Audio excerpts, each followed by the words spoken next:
Vous avez une entreprise qui fait dans le groupage des commandes depuis certains pays d'Asie, d'Europe ou d'Amérique du Nord. Donc, vous êtes spécialisé dans la gestion des cargaisons. Genre, vous avez une agence de commande, par exemple. Comment procédez-vous pour trouver et convaincre les clients? J'ai été sollicité par les commerciaux d'une agence de commande, une nouvelle agence de commande ou agence de groupage des commandes, d'accord, pour les aider à trouver des clients. Voilà. Donc, leurs clients, vous savez bien que ce sont des gens qui c'est ceux qui importent, voilà, des choses depuis l'extérieur, d'accord. C'est eux qui vont être leurs clients, disons des grossistes, voilà. Ok. Bon, donc j'ai été sollicité à les aider, c'est-à-dire ce sont les commerciaux là, c'est une partie de l'équipe commerciale qui m'a sollicité à les aider à trouver directement des clients, donc des grossistes. Donc, et que derrière, si je trouve des grossistes, donc il y aura une commission que je vais partager avec eux parce que c'est la politique de la compagnie. Ce qui a salué d'ailleurs cette manière de faire là. Sauf que j'ai refusé de travailler de cette manière parce que lorsque j'ai approfondi, voilà, je me suis rendu compte que ils font fausse route. Ils font fausse route. Voilà. Dans cette vidéo, je vais partager avec vous les recommandations que j'ai formulées.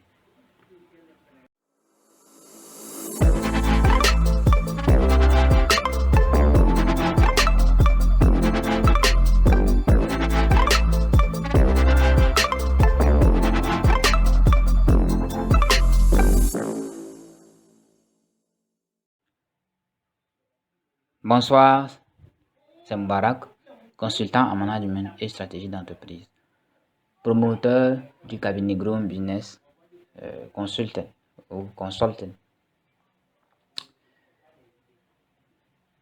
Vous n'êtes pas sans savoir que je travaille depuis 2022 sur une solution de financement participatif appelée Asinignon qui investit avec les entrepreneurs, personnes physiques comme entreprises, mais les établissements dans le cadre des entreprises, donc dans le cadre du commerce, la restauration, l'élevage et l'industrie. Et de par ces investissements, nous avions développé un certain nombre d'expériences, par exemple dans la gestion commerciale. Et vous n'êtes pas sans savoir que je n'ai jamais payé dans un média. Je n'ai jamais payé qui que ce soit pour pouvoir trouver, puisqu'on a besoin de quoi? Des entrepreneurs, les entrepreneurs cibles. Mais je n'ai jamais payé pour ça. Vous voyez? Je n'ai jamais payé pour ça. Et si je partage avec vous ce premier tableur, vous allez remarquer, investissement total de 833 600. C'est une partie. Donc, si vous parcourez, vous allez voir qu'on a travaillé avec voilà, des entrepreneurs dans le bois, le charbon de bois, huile d'arachide, fagot de bois, voilà, riz, haricots et tous les éléments de la bande de Watt, donc restauration, charbon, commerce d'alimentation générale. Ça, c'est pour une partie d'une valeur totale de 833 600. Vous voyez? Mais c'est des choses qui ont été renouvelées, hein, voilà, ça a été fait renouveler pour une partie.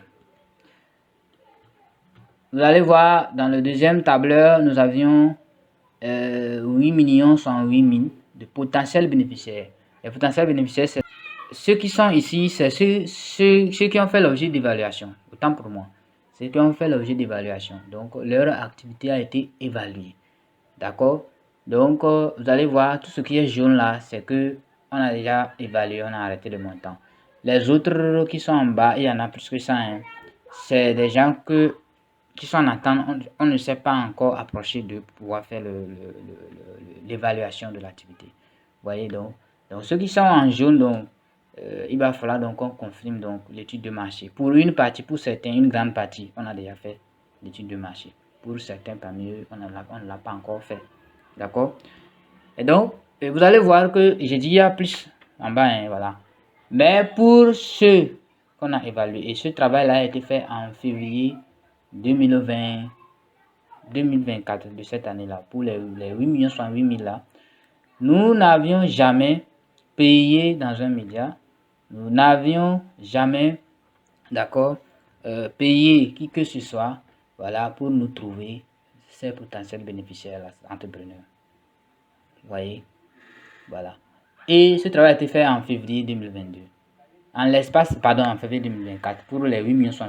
En l'espace de 2 semaines, nous avions déjà réuni la totalité des nouvelles demandeurs, pardon, des nouveaux demandeurs de financement, au-delà de ce qui est marqué en journée, tout le reste. Mais on a pris un mois pour pouvoir évaluer, disons, je pense approximativement un mois, disons 3 semaines, 3 semaines, quelques jours, bon, je peux dire un mois, pour pouvoir donc faire l'évaluation de l'activité donc de ces gens-là. Donc, c'est marqué jaune. Voilà. Donc, vous voyez, et vous voyez que ça va une valeur totale de 8 108 000. Plus les anciens là, déjà, ça fait 800 quelque chose de mille. Donc, ça fait presque 9 millions. 9 millions de potentiels bénéficiaires déjà évalués. Tu vois, non? Sans payer dans un média, sans payer qui que ce soit pour qu'ils nous rapportent. Donc, c'est nos partenaires, mais ils sont encore nos clients. Vous voyez? Mais vous savez bien que c'est dans la finance, il y a des institutions de microfinance qui sont sur place, qui travaillent. Donc, on a des gens parmi eux qui ont déjà eu à travailler avec des institutions de microfinance. Certains même actuellement travaillent avec eux, même. Voilà. Mais comment se fait-il que, voilà, rapidement, on a pu encore, donc, les trouver et identifier rapidement qui sont notre cible type et également que nous pouvons travailler avec eux sans payer dans un média, sans payer qui que ce soit pour qu'ils nous aide à les trouver. Et jusqu'à présent, je vais rappeler que nous n'avions qu'une seule stratégie, nous n'avions utilisé qu'un seul canal de communication. Des différents canaux de communication que nous avions sur Assinignon, qui est le nom donc, de notre solution de financement participative, nous n'avions utilisé jusqu'à présent que le premier canal de communication. Vous voyez, on n'a pas encore eu le besoin d'aller dans les autres canaux de communication. Peut-être arriver un moment dans un canal, on peut avoir besoin de payer. Vous voyez, mais comment est-ce que nous avions procédé? Donc, c'est sur la base, par exemple, de cette expérience-là, par exemple, j'ai fait des recommandations à ces commerciaux. Donc, ils devaient donc remonter l'information à la hiérarchie parce que pour que je puisse faire ce travail-là, c'est un travail qui va servir toute l'organisation concernant les commandes spécifiquement, c'est-à-dire le groupage des commandes. Donc, ils devaient remonter l'information pour que l'administration me revienne pour qu'on puisse travailler. Donc, parce que les gens, certains ont la stratégie, mais n'ont pas les bons outils. Certains ont la stratégie, mais n'ont pas les bons outils. Voilà. D'autres ont les outils, les bons outils, mais n'ont pas la bonne stratégie. Vous voyez? D'autres ont les bons outils, mais n'ont pas les bonnes stratégies. Donc, suivez attentivement la vidéo jusqu'à la fin et vous allez découvrir les recommandations que j'ai formulées. Avant de poursuivre, de parler donc de ces recommandations, je vais dire que lorsque j'ai interrogé donc ces commerciaux, ils m'ont rapporté que, justement, ils ont donc créé un groupe WhatsApp, voilà, qui va donc servir à faire quoi? À donc grouper, donc rassembler donc les clients là-bas, les grossistes quoi, tu vois, ou les importateurs, ok, dans ce groupe-là, vous voyez. Donc c'est récemment créé. Également, il y aura par exemple un compte TikTok. Bon, mais ça, bon, la compagnie peut avoir son propre compte, mais chaque commercial aussi aura intérêt à avoir son propre compte. Voilà. Mais la première des choses que moi, j'aimerais, sur lequel j'aimerais attirer l'attention et sur lequel j'ai attiré leur attention, c'est que aujourd'hui, les gens qu'ils vont amener dans le groupe WhatsApp, là, ils vont les trouver où et comment? Ils vont les trouver où et comment?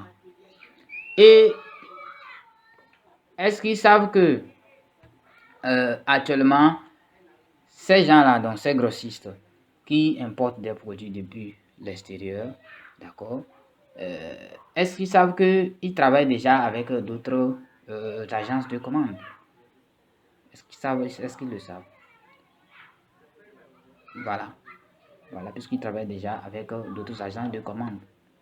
Vous voyez? Pour quelles raisons vont-ils donc leur confier leur commande? Pour quelles raisons vont-ils leur confier leur commande? Donc, tant que ce travail n'est pas fait, ce groupe WhatsApp, ces groupes WhatsApp, ces publications sur WhatsApp, sur TikTok, etc., ne serviront pas à grand chose. Ça ne servira pas à grand chose. Parce que c'est juste une partie des outils. Mais d'abord, il y a d'autres outils. Peut-être certains qui devaient utiliser avant ces outils-là.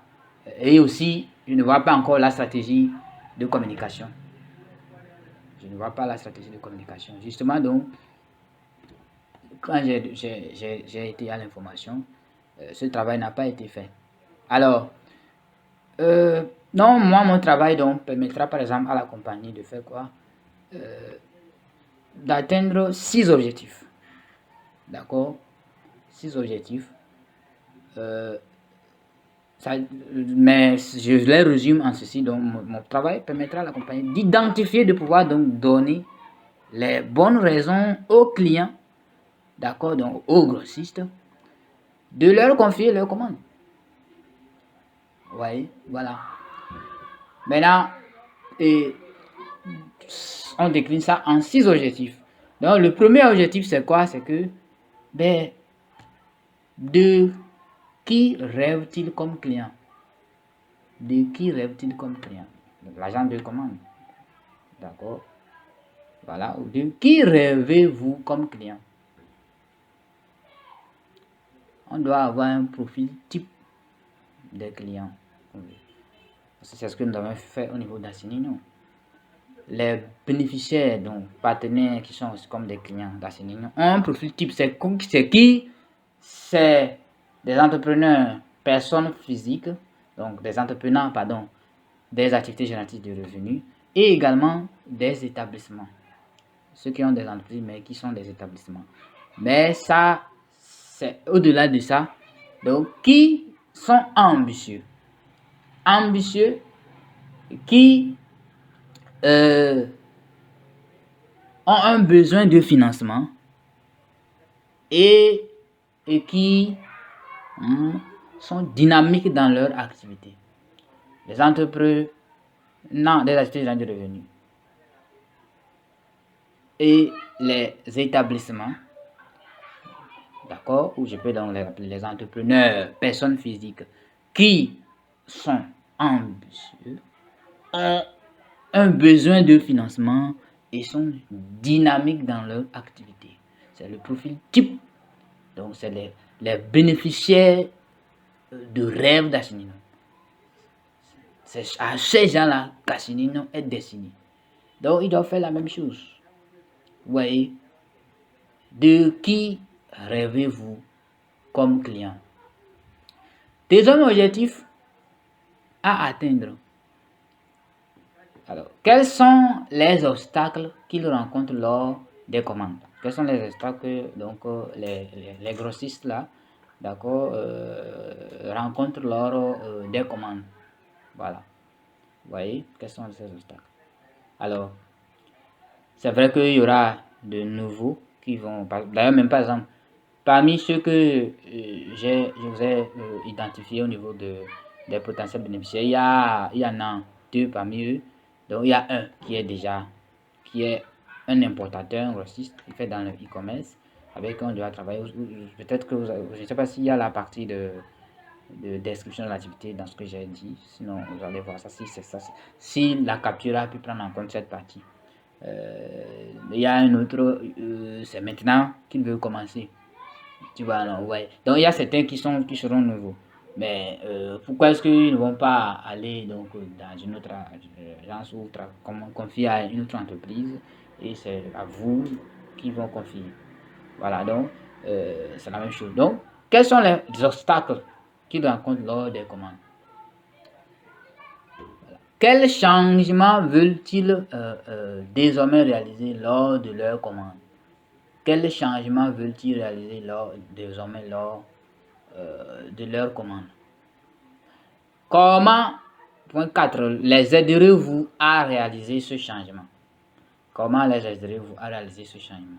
Point 5, où se trouvent ces clients de rêve? Où se trouvent-ils? Et numéro 6, comment les aborder afin qu'ils vous confient souvent leurs commandes? Voilà les 6 objectifs à atteindre pour pouvoir donc identifier et donc donner donc les bonnes raisons à ces clients. Identifier d'abord, identifier ses clients et donner les bonnes raisons à ces clients. Donc